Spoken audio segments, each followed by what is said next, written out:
Welcome. I'm Michael Kelly, the pastor of St. Martin's Catholic Church, where Rabbi White used to hang out off and on for many, many years.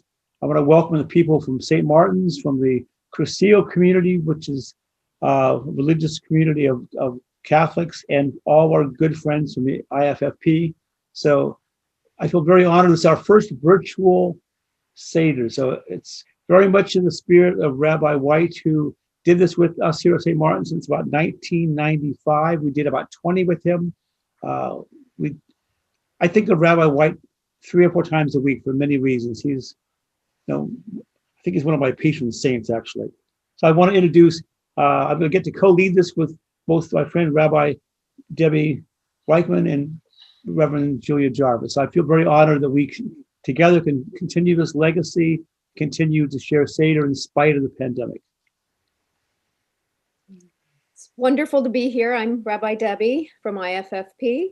I am beyond thrilled to be here, and I have to admit right off the bat that my brain is in 2 parts. I'm going to call it COVID brain because I have no other excuse. And the one part that is the Jewish mom part, all the Seder stuff is in the dining room where I'm getting ready for Passover. This is my office, so I totally forgot. I have no shank bone. I have no matzah. I have no wine, which is really unfortunate. So we'll talk about these things. Both Julia and Father Mike have these things, so they will be showing them, and I can hold up a picture. But yeah, it's so I'm starting off with a please forgive me. That we'll make up for it by having a fantastic Seder. Amen. So Father Kelly, do you know are we going to have text on the screen or? I don't think so. When we talked about it, we decided because we have the other stuff coming up, we figured it's be easier. Got it. Okay. Then I'm good to go. I was just making sure I wasn't waiting for anything. Nope. Good evening, everyone. Shalom, bruchim habayim. That means blessed are those who enter. For those of you who don't know me, I just introduced myself, but just so you know, my connection with Rabbi White also goes back a very, very long way. I met him when I was 17, and I'm very, very much older than that now. I have teenage children, so that'll give you a sense of it. He was a huge influence in my life. I also think of him on a regular basis, and it is an honor, truly, to do this Seder, which I know he worked on and created with Father Kelly all those years ago. So thank you, and let's do this. The very first thing we are told that we must know about God, and the very first thing that God tells us that we are to know is this: I am Adonai your God, who brought you out of Egypt. God tells us this before commanding us not to steal and not to kill, before commanding us to observe the Sabbath and not to worship other gods. Yeah, this reminder itself is a commandment. It is the very first commandment. It sounds like a simple description, but it's a commandment. And what does it command us? It commands us to know for all time that our God is a God of freedom, that the commandments God offers us are gifts, not burdens. God wants us to understand that nothing is more central to the divine purpose than our freedom, and that freedom depends upon just law. Tonight we are, all of us, from the youngest to the oldest, colleagues in the celebration of freedom. At the same time, we are partners in a Seder. The Seder means order. We might have chosen to celebrate and remember our liberation with noisy carnivals. Others have. But we've been taught something different.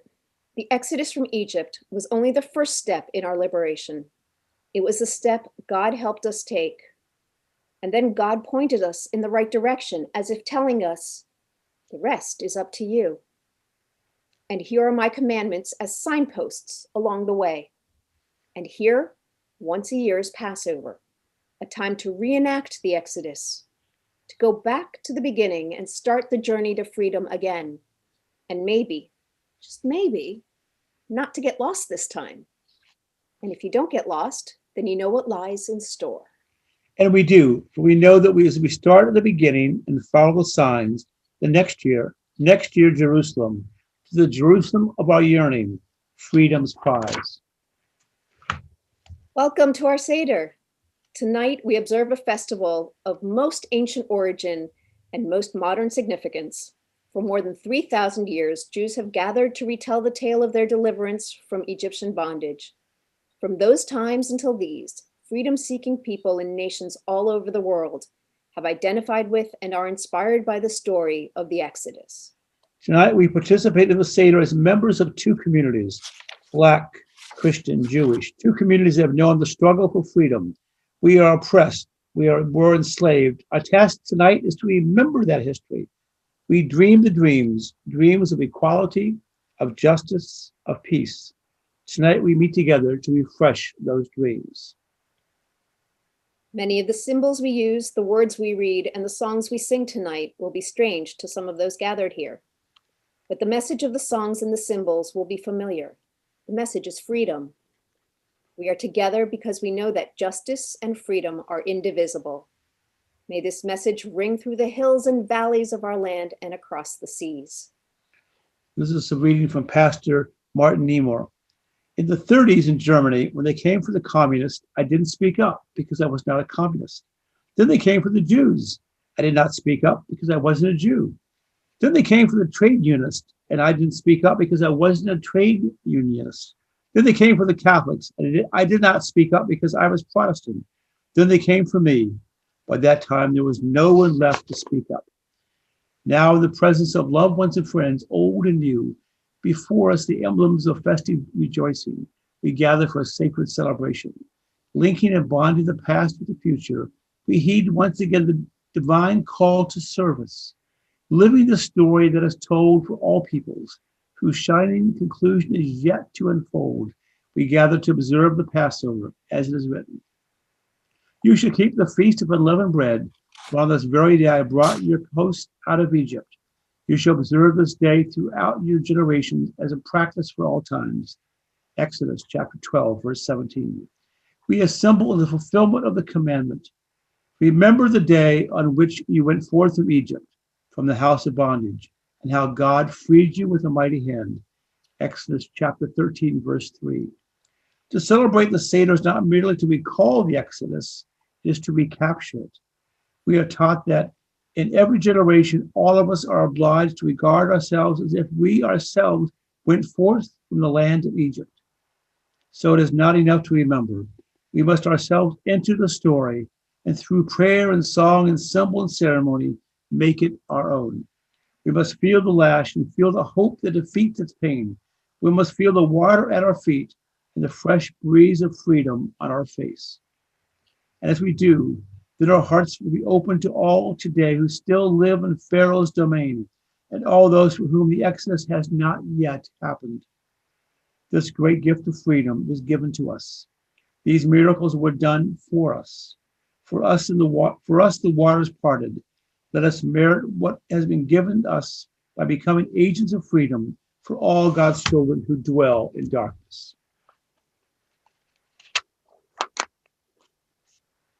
Lighting of the candles. Those of you who have candles, feel free to light them at this time. We start with lighting a candle as we rededicate ourselves to keep the burning flame of justice alive. Baruch atah Adonai, Eloheinu melech haolam, asher kidshanu b'mitzvotav v'tzivanu, l'hadlik ner shel yom tov. We praise you, God, sovereign of existence, who commands us to kindle the holiday lights.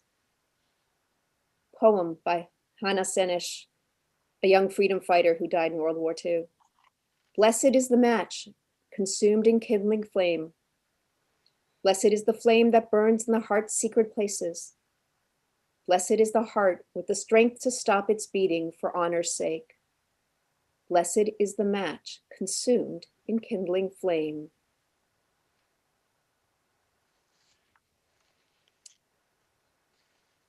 During the Seder, we will drink 4 cups of wine.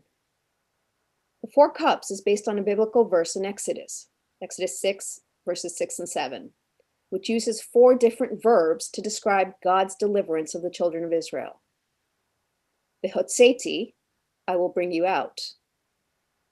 V'hitzalti, I will save you. V'ga'alti, I will redeem you. V'lakachti, I will take you. These 4 cups were each imbued with their own distinct significance. The first cup, also called Kos Kaddish, the cup of sanctification, begins both the ritual and the historical aspects that are woven together in the Seder service. We praise you, God, sovereign of existence. You have called us for service from among the peoples and have hallowed our lives with commandments. In love, thou hast given us Sabbath for rest, festivals for rejoicing, seasons of celebration. This festival of Matzot, the time of our freedom, a commemoration of the Exodus from Egypt. Praised are you, Adonai, our God, who gave us this joyous heritage and who sanctifies Israel and the festivals. Hold up your cup if you have one. Baruch atah Adonai, Eloheinu melech haolam, asher kitshanu Olam borei pri hagafen. We praise you, O God, sovereign of existence, who creates the fruit of the vine. The next blessing is a shehechianu. It's a prayer of thanks that we offer to God for the opportunity to celebrate new beginnings and joyous occasions. It's traditionally said at the beginning of festivals, as well as certain auspicious occasions, such as eating the first fruits of a new harvest or reaching the milestones of life. Tonight we recite this blessing in gratitude for this opportunity to come together. Baruch atah Adonai, Eloheinu melech haolam, she'achiyanu v'ki'imanu v'higiyanu lazman hazeh. We praise you, God, sovereign of existence, who has kept us in life, sustained us, and brought us to this festive season. Drink.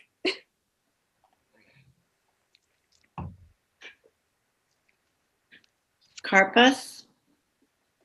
The parsley is about rebirth and renewal. The Passover festival of freedom was grafted unto a yet more ancient holiday, the holiday that marked the spring festival. Spring is a time of rebirth and renewal. The snows of winter have melted, and once again the bare trees have begun to bud. Soon the flowers will bloom, filling the air with their scent and gentling our senses with their beauty. In the Jewish tradition, we read from the Song of Songs at this time of year. Arise, my beloved, my fair one, and come away. For lo, the winter is past. Flowers appear on the earth. The time of singing is here. The song of the dove is heard in our land. The fresh greens of spring serve a special purpose at this point in the Seder. As we dip these herbs, the karpas, into salt water, we see Reverend Julia and Father Mike are doing this. The salt water is a symbol of the tears of slavery. We remember all those who still suffer under the yoke of oppression. Baruch atah Adonai, Eloheinu melech haolam, borei pri ha'adama. Praised are you, Adonai, sovereign of existence, who creates the fruit of the earth. Munch on some parsley.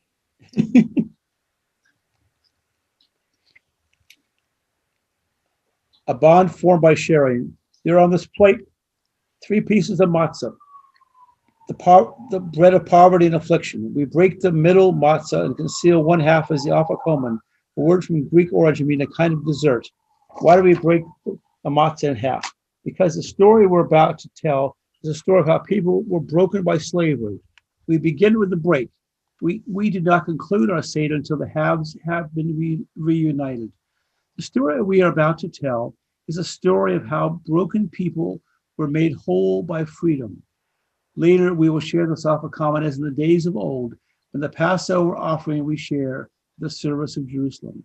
Tonight, we share this with special meaning. For all over the world, the sharing of bread forms a bond of fellowship. For the Jewish people, the hope of freedom is symbolized by the prayer, next year in Jerusalem. The Jerusalem whose peace we yearn is a geographic place, and we pray fervently for the people, for the peace among its people. But the Jerusalem for which we pray also represents a time of peace and justice throughout God's world. Even if we were gathered this evening in a place we call Jerusalem, we would still pray for a time without hate, without violence, without cruelty, without poverty. The words we are now about to speak have been part of the Seder service ever since its beginning. We take the matzah in our hand, and we invite all who hunger to share this meager bread with us. Through much of our history, we knew the names of those who were hungry, of our neighbors down on the luck, left behind, left out, locked out. Today, many of us live in distant from the zones of crushing hunger, of homelessness, of poverty. Those in need are often nameless to us, faceless. But all of us are required to reach out a hand to those in need to share our blessings. A reading from Abby's House by Tess Cecily. It makes it easier to accept the existence of homeless if you believe they have no families, no relatives, no friends. When you find out they do have people who don't want them, it's worse. No wonder they are incoherent. It hurts them too much to face reality. Halachma Anya. This is the bread of affliction that our ancestors ate in the land of Egypt. Let all who are hungry come enter and eat. Let all who are needy join our Passover feast. This year we are here, and next year may we be in Jerusalem. This year we are slaves.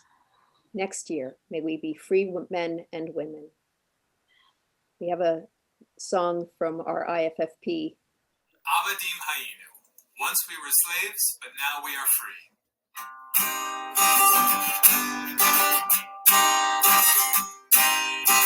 Avadim Hayinu. Avadim Nehorim. Nehorim. Avadim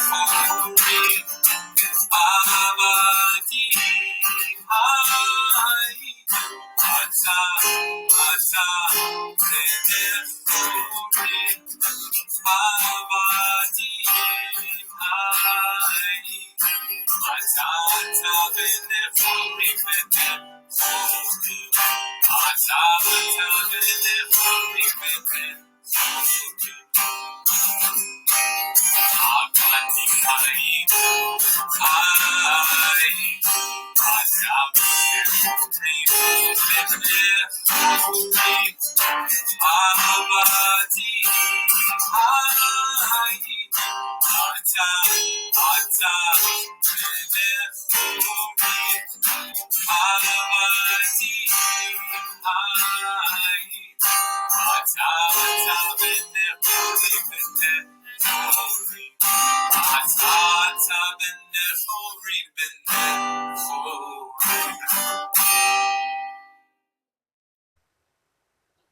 Abadin Hayun, we were slaves. We are slaves. How can we still say this year we are slaves? We are slaves because yesterday our people were in slavery, and memory makes yesterday real for us. We are slaves because in today's world, there remain people in chains, and no one can be truly free while others are in chains. We are slaves because freedom means more than broken chains. Where there is poverty and hunger and homelessness, there is no freedom. Where there is violence and torture and war, there is no freedom. Where there is prejudice and bigotry and discrimination, there's no freedom. Where each of us is less than he or she or they might be, we are not yet free. Where any of us fail to use our freedom to make others free, we are not free yet. If these things are so, who among us can say that they are free? Therefore, when we say that this year we are slaves, but that next year we will be free, we will make a pledge. It is the same pledge we made last year and the year before that. And we will make it next year too. For the road to freedom is not an easy road, and we will not stop until all can join in freedom's song. And Christina's going to sing for us, Oh Freedom. Oh, freedom, oh, freedom, oh, freedom over me. And before I be a slave, I'll be buried in my grave and go home to my Lord and be free. No more moaning, no more moaning, no more moaning over me. And before I be a slave, I'll be buried in my grave and go home to my Lord and be free. And go home to my Lord and be free. Thank you, Christina. This is the matzah of hope. We are brothers and sisters in memory. We are brothers and sisters in sorrow. But most of all, we are brothers and sisters in hope. Whenever a Jew, a Christian, or African American is oppressed or put down, whenever we are cut off from our past, barred from our future, we share a vision of hope. The only enslavement we can acknowledge is this: we are prisoners of hope. This is a quote from Reverend Martin Luther King Jr.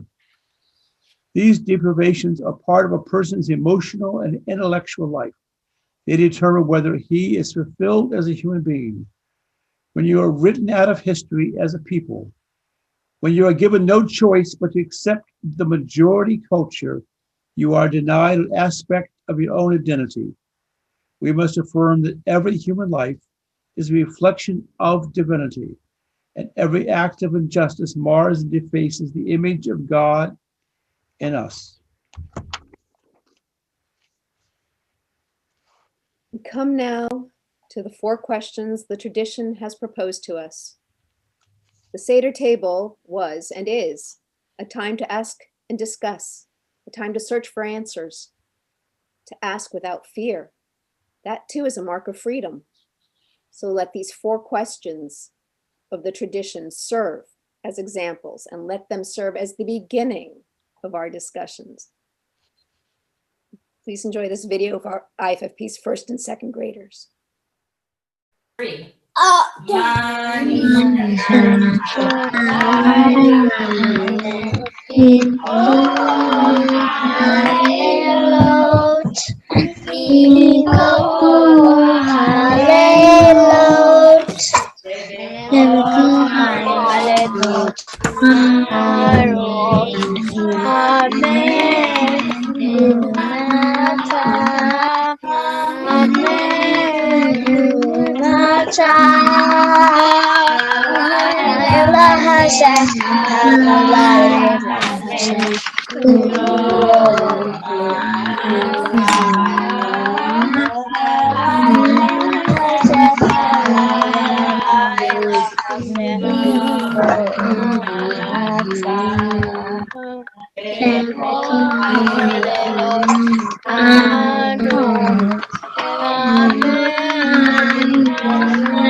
Great job, guys. That was great. The 4 questions, there's actually 5, because the first one's our introduction question is a question. Why is this night different from all other nights? On all other nights, we eat either leavened bread or matzah. Why on this night only matzah? On all other nights, we eat all kinds of herbs. Why on this night we especially eat bitter herbs? On all other nights, we do not dip herbs at all. Why on this night, then, do we dip them twice? On all other nights, we either sit sitting up or reclining.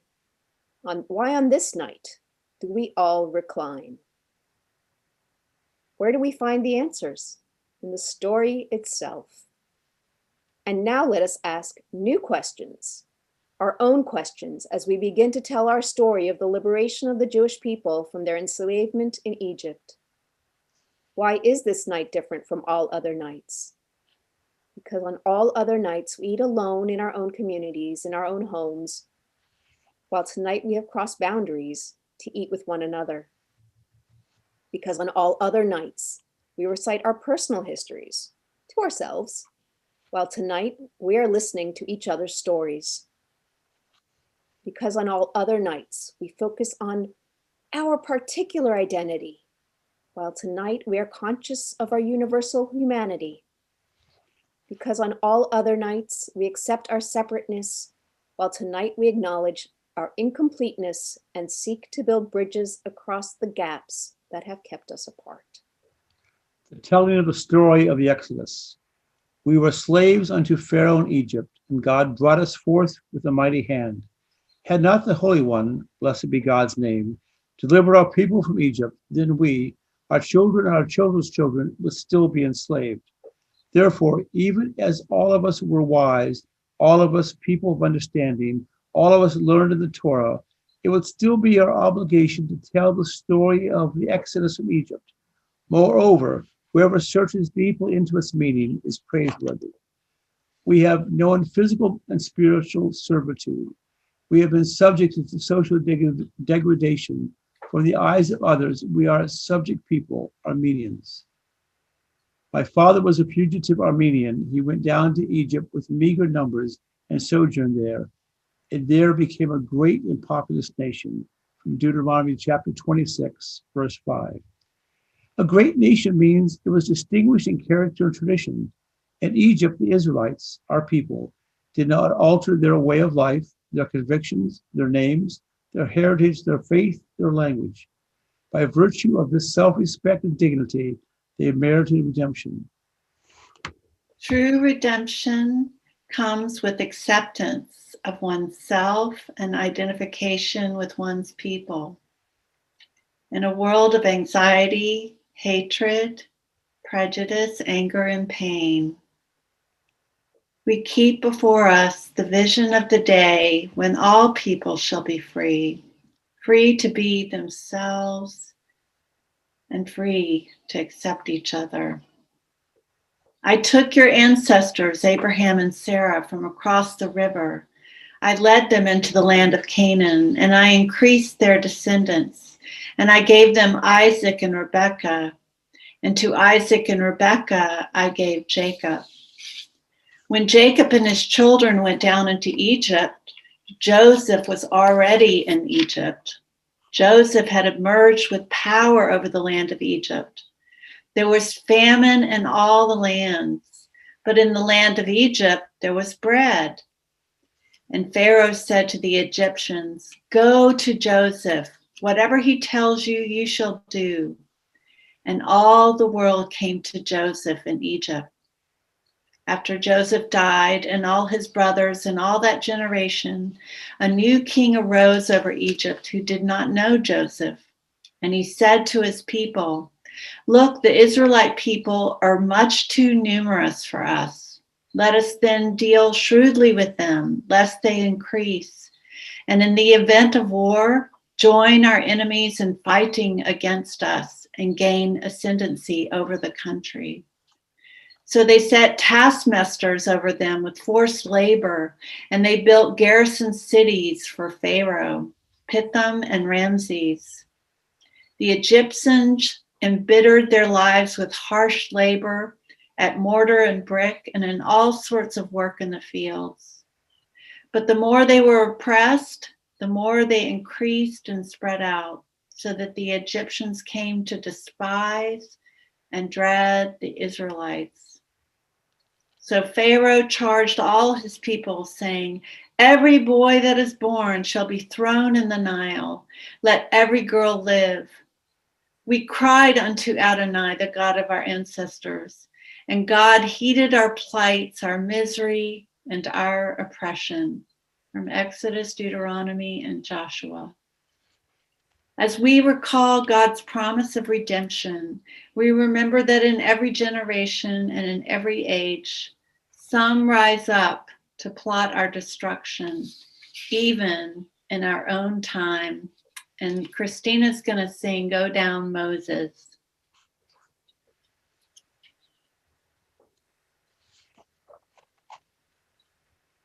Israel was in Egypt's land. Let my people go. Oppressed so hard they could not stand. Let my people go. Go down, Moses, way down in Egypt's land. Tell old Pharaoh to let my people go. Thus saith the Lord, bold Moses said, let my people go. If not, I'll smite your firstborn dead. Let my people go. Go down, Moses, way down in Egypt's land. Tell old Pharaoh to let my people go. Thank you, Christina. The time when the Israelites remained in Egypt was 430 years. At the end of the 430th year, to the very day, all the hosts of God departed from the land of Egypt. That same night is God's watch night for the children of Israel throughout the generations. Exodus chapter 12, verses 40 to 42. The plagues of Egypt. When Moses asked Pharaoh to free his people and Pharaoh refused, God visited 10 plagues upon the Egyptians. We now recite those plagues. As each is named, we drop a drop of wine from our cup of joy. The tradition explains this custom by reminding us that our own joy is diminished in the face of the pain of others.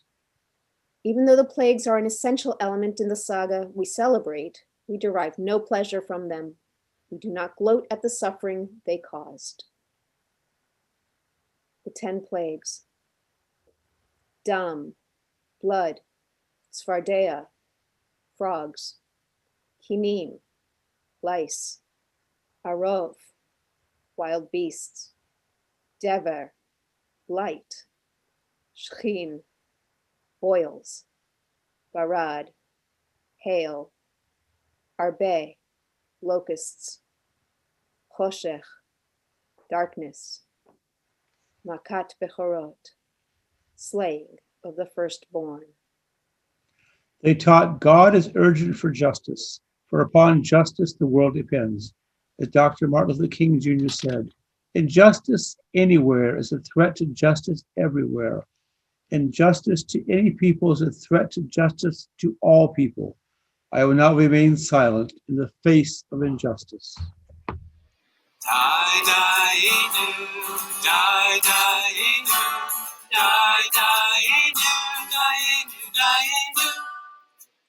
Ilu Hotzianu, Hotzianu, mi Mitzrayim, Hotzianu, mi Mitzrayim, Daenu, Daenu, Daenu, Daenu, Daenu, Daenu, Daenu, Daenu, Daenu, Daenu, Ilu Natan Natan Manu Natan Manu et Hashabat Natan Manu et Hashabat Daenu Daenu Daenu Daenu Daenu Daenu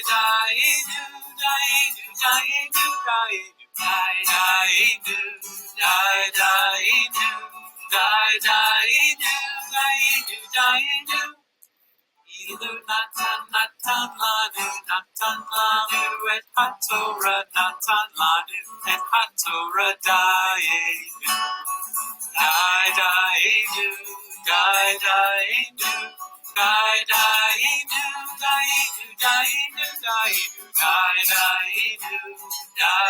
Daenu Daenu Daenu Daenu Daenu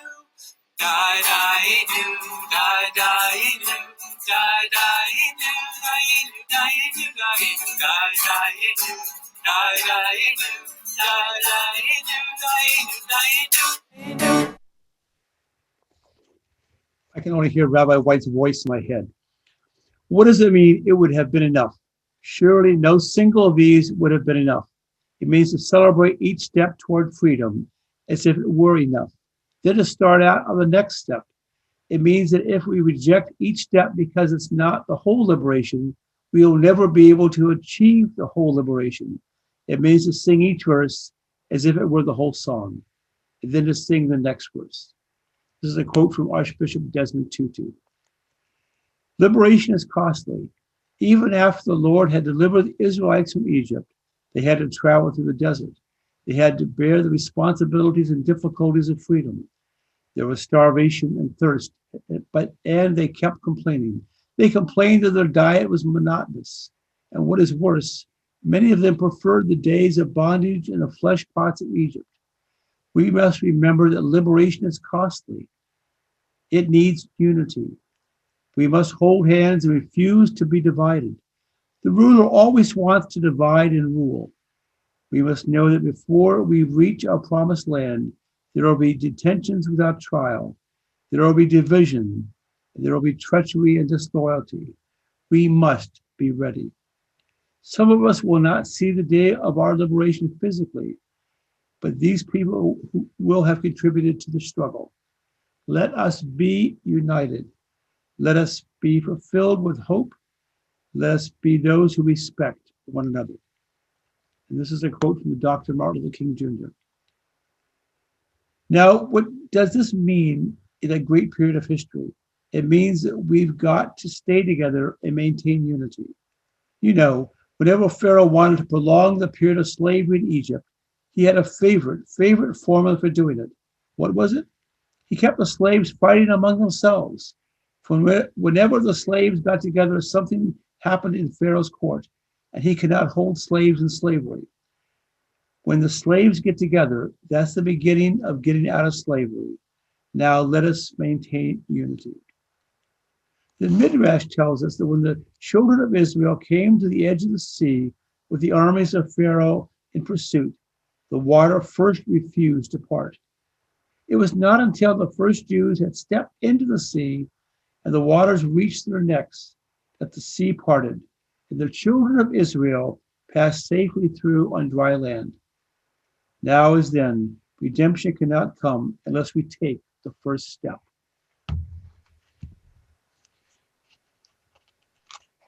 Explanations of the Seder symbols, Pesach, Matzah, and Maror. Rabban Gamliel used to say, whoever does not consider the meaning of these three, Pesach, Matzah, and Maror, has not fulfilled the purpose of the Seder. Pesach, the shank bone. Thank you, Father Kelly. It's a reminder of God's instruction to the Jews to sacrifice a lamb and mark their doorposts with its blood, an indication to the angel of death to pass over their houses and spare their firstborn sons. Matzah. The matzah was meant to recall that dough prepared in haste by the children of Israel had not time to rise before the final act of deliverance. And they baked unleavened bread, cakes of dough, since they had been driven out of Egypt and could not delay, nor had they prepared provisions for themselves. Exodus 12:39. To the driven of the earth we link ourselves today as we fulfill the commandment. For 7 days you shall eat matzah, that you may remember your departure from Egypt as long as you live. Deuteronomy 16, verse 3. And maror, the bitter herb, reminds us of how the Egyptians embittered the lives of our ancestors. Today as well, wherever slavery or oppression of any sort remains, we taste its bitterness.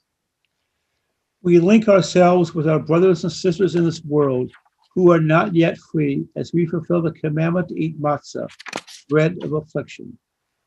You shall not eat anything leavened with it. For 7 days thereafter you shall eat unleavened bread, the bread of affliction. For you departed from the land of Egypt hurriedly, so that you may remember the day of your departure from the land of Egypt all the days of your life. Deuteronomy chapter 16, verse 3. Holding your matzah. Baruch atah Adonai, Eloheinu melech haolam, hamotzi lechem min haaretz. We praise you, O God, sovereign of existence, who brings forth bread from the earth. Baruch atah Adonai, Eloheinu melech haolam, asher kitshanu b'mitzvotav v'tzivanu, al achilat matzah. We praise you, O God, sovereign of existence, who hallows our lives with commandments, who has commanded us regarding the eating of matzah.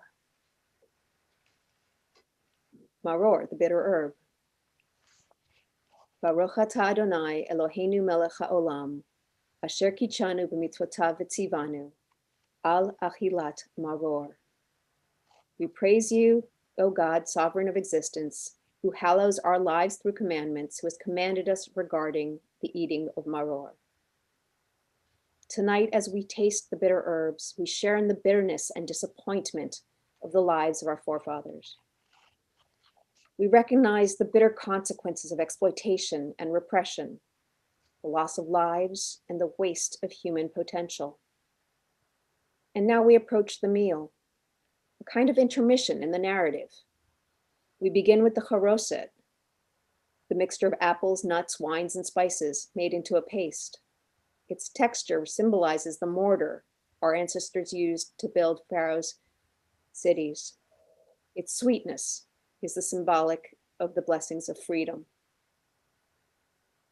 Preserving a bond with the observance of our ancestors, we follow a practice of Hillel from the time when the temple stood. He combined the matzah and maror and ate them together so that he might observe the precept handed down to him by his parents before him. They shall eat the paschal lamb with matzah and maror together. Numbers chapter 9, verse 11. Together they shall be the matzah of freedom and the maror of slavery. In the time of freedom, there is knowledge of servitude, and in the time of bondage, There is hope for redemption.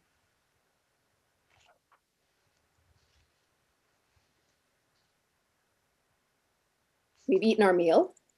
It was a fast meal. The Seder's service is concluded, the rites observed in full, its purposes revealed.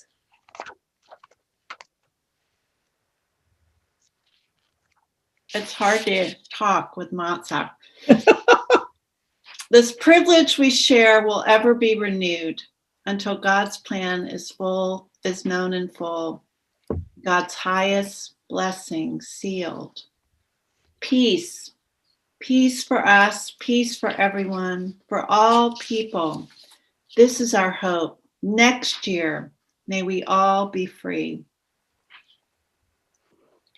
The priestly blessing. Yivarechecha Adonai v'yishmerecha. May Adonai bless you and protect you. Ya'er Adonai panav elecha v'yechunecha. May Adonai show you favor and be gracious unto you. Yisa Adonai panav elecha v'yasem lecha shalom. May Adonai show you kindness and give you peace. Christina will close out with our final song, We Shall Overcome.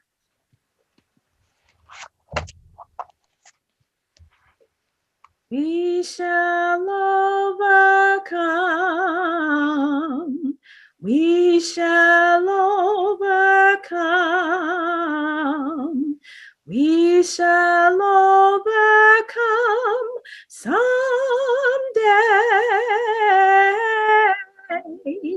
Oh, deep in my heart, I do believe we shall overcome someday. We'll walk hand in hand. We'll walk hand in hand. We'll walk hand in hand someday. Oh, deep in my heart, I do believe we'll walk hand in hand someday.